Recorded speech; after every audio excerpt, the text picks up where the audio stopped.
বাদুড়ে ভারী ভয় ছোট কর্তার, অথচ গৌরীবাড়ির দালান কোঠার পাশেই কাগজের গুদামে ধাড়ি বাদুড়দের হামেশাই আনাগোনা।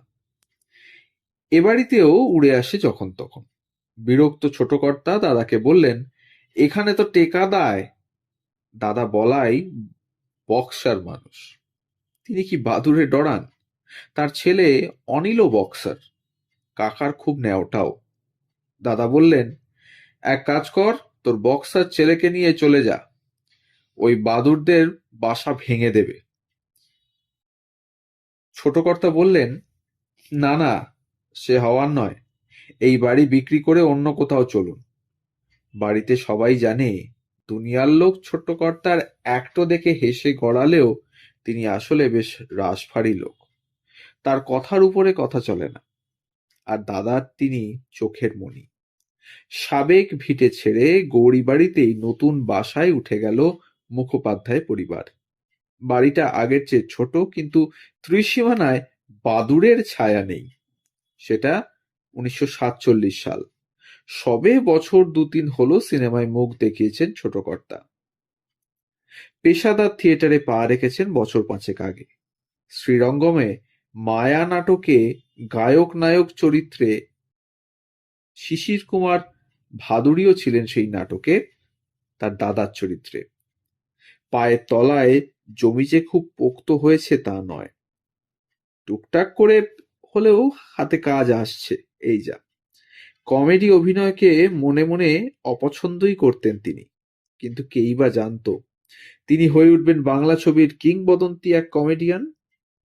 হ্যাঁ, তিনি আর কেউ নন, আজকে যাকে নিয়ে গল্প, সেই হরিধন মুখোপাধ্যায়। গোবরডাঙ্গার মুখুজ্জে পরিবারে জন্ম। নাটকে নারী চরিত্রেই হরিধনবাবু শুরু করেন তার অভিনয়ের হাতেখড়ি। সেই থিয়েটারে নায়িকা হোক বা ঝি, ছোটখাটো চেহারা আর লালিত্যভরা বডি ল্যাঙ্গুয়েজের দৌলতে সবেতেই মানিয়ে যেতেন হরিধন।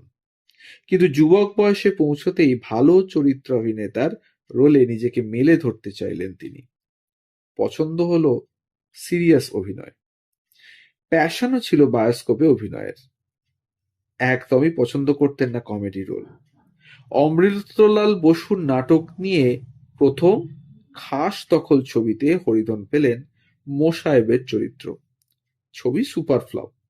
এরপরে 1943 সালে তৎকালীন বিখ্যাত পরিচালক শৈলজানন্দ মুখোপাধ্যায় শহর থেকে দূরে ছবিতে ছোট্ট বাউল চরিত্রে সুযোগ পেলেন হরিধন।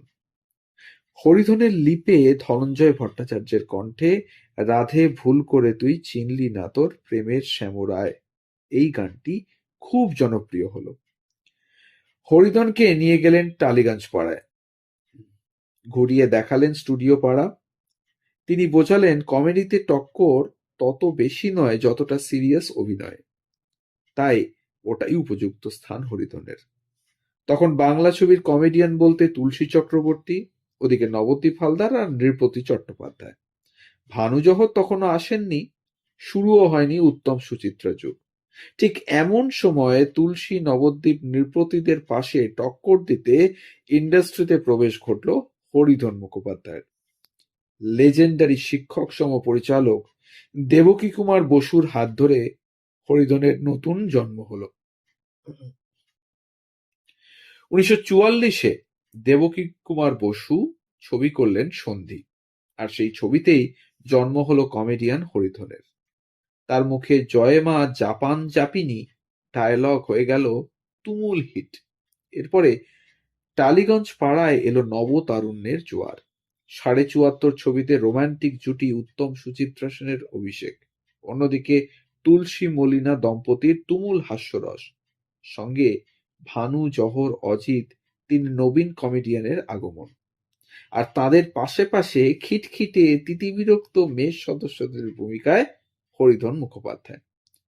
উত্তর চব্বিশ পরগনার গোবরডাঙ্গার খাটুয়া গ্রামে 1907 সালের 10ই নভেম্বর যে ছেলেটি জন্মেছিল তার নাম ছিল আসলে দীনবন্ধু। বয়স যখন মোটে 2, বাবা ভুবনমোহন চোখ বুঝলেন। 2 ছেলে নিয়ে মা গিরিবালার কষ্টের সংসার।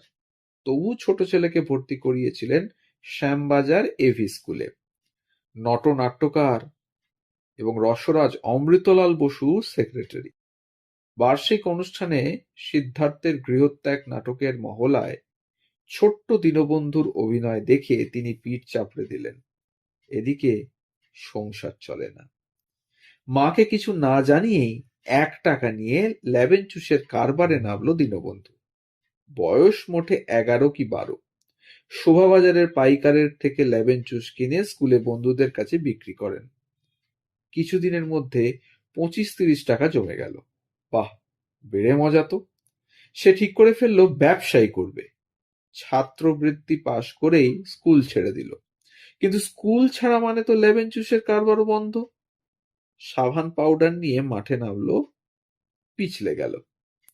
ঢেকি ছাড়া চাল, তাও চলল না। শেষে দাদার বন্ধুর টাকায় শুরু হলো হাতিবাগান বাজারে আলু বেচা। ভাবা যায়?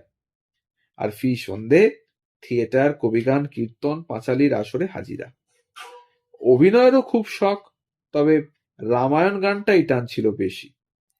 ছোট থেকে গলায় ভরা সুর, দুবার শুনলেই ঝপ করে তুলে ফেলতে পারেন গান। ডালিমতলায় গরিব পাড়ার ছেলে মেয়েদের নিয়ে একদিন সে খুলে বসলো রামায়ণ গানের দল। আর ভক্তিরসে হাবুডুবু খেতে খেতেই কখন যেন লোকের মুখে মুখে দীনবন্ধু হয়ে উঠলেন হরিধন। কিন্তু সঙ্গীতের আরো গহনে ডুব দিতে হবে যে, তাই শিবা মিশ্র আর পশুপতি মিত্রের কাছে নাড়া বাঁধলেন। রাগ রাগিনীর সাধনা শুরু হলো। কিন্তু ওসব গান গাইতে গেলে যে কলজের জোর দরকার, আধ পেটা খেয়ে কি ওসব হয়? তাই ফের ওসব ছেড়ে নবদ্বীপ ব্রজবাসীর কাছে কীর্তন শিখতে লাগলেন। এদিকে শরীরটাও জুত নেই। মা আর দাদা তাকে বেড়াতে নিয়ে গেলেন পুরী। সেখানে সমুদ্র তীরে বসে আপন মনে পূরবী রাগে গান ধরেছেন। কখন যে আশুতোষ মুখোপাধ্যায় এসে দাঁড়িয়েছেন খেয়ালই করেননি। তার সঙ্গে কাশিমবাজারের মহারাজা মনীন্দ্রচন্দ্র নন্দীও।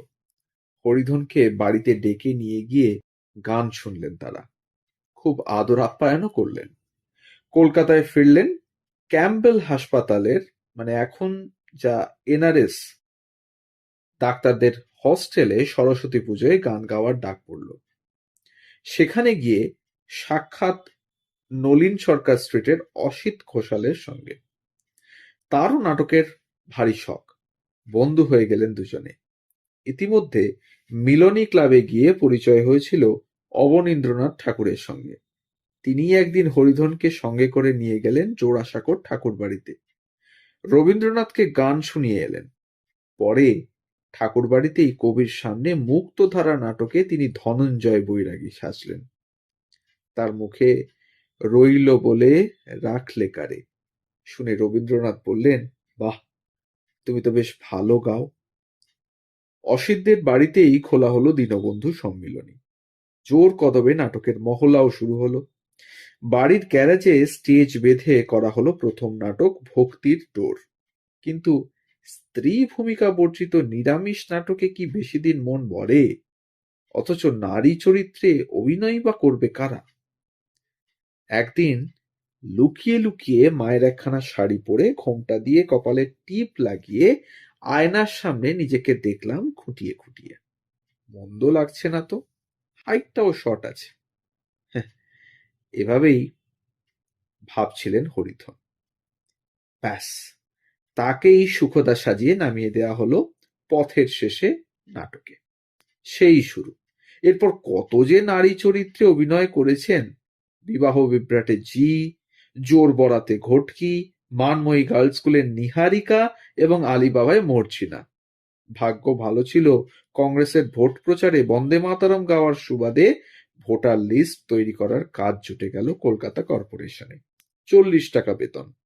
কর্তাদের গান শুনিয়ে খুশি করে পরে হয়ে গেলেন ইন্সপেক্টর। বেতনও বেড়ে গেল ৬৫-তে। কিন্তু কিছুদিন বাদে সে কাজও ফুরলো। ৫০-এর মন্বন্তরের দোরগোড়ায় ত্রাণের টাকা তুলতে গৌরীবাড়ির দুর্গাপুজোয় নামালেন আলিবাবা। কিন্তু বৃষ্টিতে মাঝপথে সব ভণ্ডুল। ২ মাস ঘরে বসে। ডিসেম্বরে হঠাৎ ডাক এলো শিশির বাদুড়ির কাছ থেকে, শ্রীরঙ্গমে মায়া নাটক হবে। বছর ৫ বাদে ডাক এলো সত্যজিৎ রায়ের পরশ পাথর ছবিতে। হরিধন শুনেছেন তিনি ভারী লম্বা। স্টুডিওর বাইরে তেমন ঠ্যাঙা একজনকে দেখে সত্যজিৎ রায় ঠাউরে বেশ খানিক গল্প টল্প করে ফ্লোরে গেলেন। ভিতরে ততক্ষণ অপেক্ষা করছেন স্বয়ং সত্যজিৎ রায়। তার শুটিংয়ে এত দেরি করে কেউ তো আসেন না। এই সত্যজিৎই বছর ৪ বাদে কাঞ্চনজঙ্ঘা ছবির শুটিংয়ের সময় দার্জিলিংয়ে ধরে রাখলেন হরিধনকে। গিয়েছিলেন মঞ্চ থেকে ছুটি ম্যানেজ করে, তার কাজ শেষ, কিন্তু সত্যজিৎ বললেন থাকুন না, শরীরটা ভালো হয়ে যাক, কদিন লাগবে। দিব্যি হোটেলে আছেন, খাচ্ছেন। আসলে ততদিনে হরিধন তার বেশ পছন্দের মানুষ যে। বছর ৩ বাদে মহাপুরুষে তিনিই বুচকির মামা, যাকে না সাধলে বিরিঞ্চি বাবার দর্শনই মিলবে না। গুপি গাইন বাঘা বাইনে চণ্ডী মণ্ডপে সেই কুট কচালে বুড়ো যে গুপিকে বলছে একখানা গেয়ে শুনিয়ে দাও না। মজার ব্যাপার, সত্যজিতের ছবিতেও কিন্তু হরিধন অভিনয় করেছেন নিজের চালেই। সত্যজিৎ পুত্র সন্দীপ রায় বলেন, ওর একটা খুব স্বকীয় ধারা ছিল। বাবা সেই স্বাধীনতাটা দিতেন, তবে হীরক রাজার দেশের সংলাপ ছিল ছড়ায় বাঁধা, সেখানে তত স্বাধীনতা নেওয়ার সম্ভব ছিল না। হেমন্তকে বলেন, তুমি বাপু এক গাদা বাজনা বাজিও না তো, গান নষ্ট হয়ে যাবে আমার। মিস প্রিয়ঙ্বদায় মামা, শ্রীমান পৃথ্বীরাজের সিধু খুড়ো, ধন্যী মেয়েতে, আরো নানান সিনেমাতে যেরকম জয় মা কালী বোর্ডিং, বসন্ত বিলাপ, অগ্নিস্বর, মৌচাক, তরুণ মজুমদারের পলাতক, একটুকু বাসা, বালিকাবধূ, ফুলেশ্বরীতে অসম্ভব ভালো অভিনয়ে নজর কাড়েন হরিধন মুখোপাধ্যায়। ওই ফুলেশ্বরীতেই তো দুহাতে রেলের সিগন্যাল ফ্ল্যাগ নিয়ে নেচে নেচে গাইলেন সেই গান, আমি তোমায় বড় ভালোবাসি। সিনেমায় প্লেব্যাক তার এই প্রথম নয়, সন্ধিতেও গেয়েছিলেন। পরের বছর নীরেন লাহিড়ীর ভাবিকাল ছবিতেও, পরে অ্যান্টনি ফিরিঙ্গি আর ভোলা ময়রা ছবিতেও গেয়েছেন। কিন্তু ফুলেশ্বরীর গানে সুরও তাঁরই দেওয়া। সঙ্গীত পরিচালক হেমন্ত মুখোপাধ্যায়ের আপত্তি করেননি। হরিধনের কথায় বললুম হেমন্তকে, তুমি বাপু এক গাদা বাজনা বাজিও না তো, গান নষ্ট হয়ে যাবে আমার। আমি আগে গলা ছাড়বো, তারপর তোমাদের বাজনা বাদ দিয়ে একটু আধটু। মেনে নিলে। ১৯৮১ সালে সুনীল অর্থাৎ তার ছেলে সল্ট লেকে বাড়ি করলেন। গৌরী বাড়ির বাসা উঠল। হরিধন তখনই ঠিক করে ফেলেছিলেন আর সিনেমা নয়। বছর দুয়েকের মধ্যেই শেষ হয়ে গেল ৪ দশকের সিনেমা জীবন। নাটক কিন্তু তখনো ছাড়েননি, বা বলা ভালো নাটকই ছাড়েনি তাকে। সিনেমা তাকে বাড়তি আলো জুগিয়েছে ঠিকই, কিন্তু থিয়েটার ছিল তার শ্বাসবায়ু। কবি, উল্কা, আদর্শ হিন্দু হোটেল, আমি মন্ত্রী হব, কৃষ্ণকান্তের উইল সমাধান, দেবদাস, সাহেব বিবি গোলাম, রামের সুমতি, প্রায় ২২ বছর রংমহলে, শেষ ১৮ বছর স্টারে। বীরেন্দ্রকৃষ্ণ ভদ্রের ডাকে রেডিও নাটক করতেও আকাশবাণীতে অভিনয় করেছেন। গৌরীবাড়িতে থাকার সময় খুব ঘনিষ্ঠ ছিলেন সত্য বন্দ্যোপাধ্যায়। তিনি সুনীলকে টিটাগড় পেপার মিলে চাকরিতে ঢুকিয়ে দিয়েছিলেন। আসা যাওয়া করতেন জহর রায়ও। তারা সকলেই তখন রংমহলে। ওর বাড়িতে বাবা থাকতেন তেতলার চিলেকোঠায়। ঘরের মধ্যে দিয়ে সিঁড়ি। জহর রায় মুখের একপাশে রুমাল চাপা দিয়ে উঠে যেতেন, নামতেনও সেই একইভাবে। ভেবে এখনো হেসে ফেলেন সুনীল। বাগদা চিংড়ির ঝাল তার ভারী প্রিয়, আর পরোটা দিয়ে কচি পাঁঠার ঝোল, তারপরে এক বাটি ক্ষীর। ৮০ বছর অবধি ফি সপ্তাহে এই চালিয়ে গিয়েছেন। সিগারেট ছেড়েছিলেন আগেই। বৌমা দোক্তা পান সেজে দিতেন, তাই গালে ঠুসে বৈঠকি আড্ডা আর বন্ধু রামকুমার চট্টোপাধ্যায়ের কাছে টপ্পা শোনা। সব মিলে কাটছিল বেশ ভালোই। শেষ বয়সে সম্মান পুরস্কারও আসছিল। কলকাতা বিশ্ববিদ্যালয়, বিএফজেএ, পশ্চিমবঙ্গ নাট্য academy, federation of film societies of India, Jogesh mime academy. ৯১ সালে স্টারে পাশের বাড়ি নাটকে অভিনয় করেছিলেন হরিধন। ওই বছরই স্টার পুড়ে যায়। হরিধন বাড়িতে বসে যান। পরের বছর বাড়ির সামনে পড়ে গিয়ে কোমরের হাড়ও ভেঙে যায় তার। পাকাপাকিভাবে দাঁড়ি পড়ল মঞ্চে অভিনয়।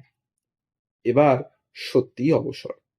পরের বছর রাজ্যপাল রঘুনাথ রেড্ডি তার হাতে তুলে দিলেন সঙ্গীত নাটক একাডেমির পুরস্কার। তবে জানেন কি, হরিধনের গান শুনে স্বয়ং রবীন্দ্রনাথ ঠাকুর কাঁথা স্টিচের চাদর উপহার দিয়েছিলেন তাকে।